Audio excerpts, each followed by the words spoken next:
Kia ora, hello, I'm Philip Duncan with your weather video for Monday, September the 12th. And we're tracking a windy westerly for the North Island, a colder southerly on the way for the South Island, and over in Australia, high pressure at the moment, which is about to be replaced by low pressure. Let's take a look at the animated wind map. You can see the large area of high pressure south of Australia, but low pressure waiting over there in the wings, about to come on through.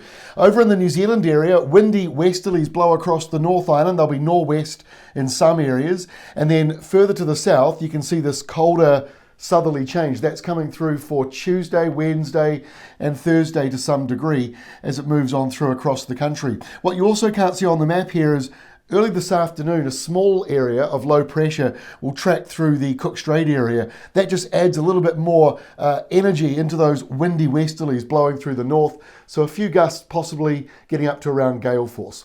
Let's have a look now at the snow that's coming in. So for the next 24 hours, this is taking you through till 8 o'clock on Tuesday morning, and the heaviest snow where you would expect it through the Southern Alps. You're talking around about 20 to 30 centimetres up on the tops of the mountains, but the pale blue that you see elsewhere sort of in the lower mark, around about 10 centimetres to be honest with you. That's what we're seeing, and even a snow flurry or two back up again around the North Island. Now the totals aren't huge obviously in the North Island, and the snow level in the South Island, it's around about northern Southland. We'll be seeing a few snow flurries potentially coming in to places like Lumsden and Balfour around northern parts of Southland, but it won't be very much. It'll just be a light flurry and then it's likely to go.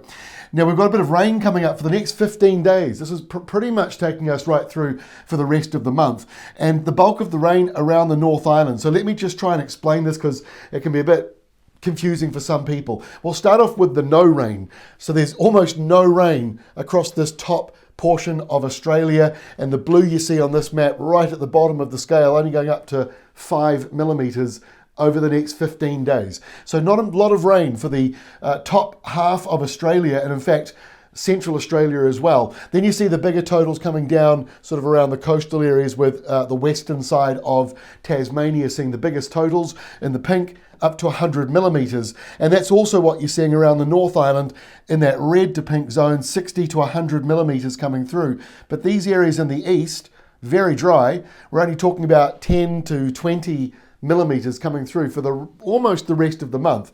So the bulk of the rain tracking around northern parts of the country. A lot of that might be falling even across the next 24 hours. And then in Australia, only lighter sort of rain really coming through for parts of Sydney over the next couple of weeks, maybe 20 or 30 millimetres for you. Let's get into the forecast. Here we are for Tuesday, and in comes that wintry change. Windy westerlies carry on around the North Island, and into the afternoon, that colder change, it comes through and the temperatures start to drop. So this colder southerly felt all the way up to Sydney, and then later on it'll get into Auckland. It's not a major cold blast for Sydney or Auckland, but you will feel the temperature drop, and the coldest weather down here around Southland and Fiordland as well. And by the way, Perth, in comes your next burst of rain. By the middle of the week, that burst of rain in Western Australia dropping down into the Southern Ocean. Only a couple of showers coming in around Adelaide and mild northerlies on the other side of the high. But on the New Zealand side of the high, the colder southerlies carry through. So a few showers around. There'll be some frost returning into the South Island, but really not too dramatic. The rainfall totals are looking pretty small.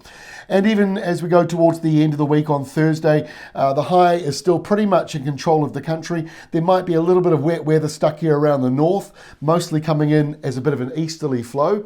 And also on Thursday, that low deepens south of Australia. Doesn't really change the weather a lot, but you'll see a little bit of wet weather lining up here on the western side of the hills and ranges and piling up on the northern side of the Yarra Ranges. Now as we go through to Friday, low pressure comes in to the top of New Zealand, so that little area of rain like a pothole in the sky, a little bit like what we just saw over the last few days. So more rain. This one's forming into a small area of low pressure, so we will see a little bit of wind and rain around on Friday. It won't be a huge amount, and a similar story in Australia. Not a huge amount of rain, but that wind coming back in. Windy westerlies around Adelaide turning southwest, and nor'westers coming in for Melbourne, and northerlies coming in for Hobart. So a fair amount of windy weather going around that deepening low. So what does it look like this weekend? Well, not a great deal of change. That low is stuck around the North Island. Worth keeping an eye on just because it's in a bit of an interesting location right next to Auckland there. But at this stage, minimal amounts of severe weather, but still worth keeping an eye on. And that rain will curve around and come into Hawke's Bay and Waiata with another burst of wet weather. And meanwhile, this system, perhaps a bit more serious, severe gales possibly coming into Melbourne, followed by maybe a few thunderstorms as you go from the mild air to the colder southerly on that side, which is already coming into Adelaide. Pretty settled though over on the eastern side. Couple of showers for Brisbane or patchy light rain, won't be much, and a little bit of a windy westerly blowing through for Sydney. So there's your forecast through until the weekend. The weather is all over the place. It is a typical spring weather pattern already, where we're getting it warm one day and settled, and then windy the next, and then cold the next. So it's all over the place. That is all from me. We'll see you again on Tuesday with our next update. For more details between now and then, please go to ruralweather.co.nz or weatherwatch.co.nz.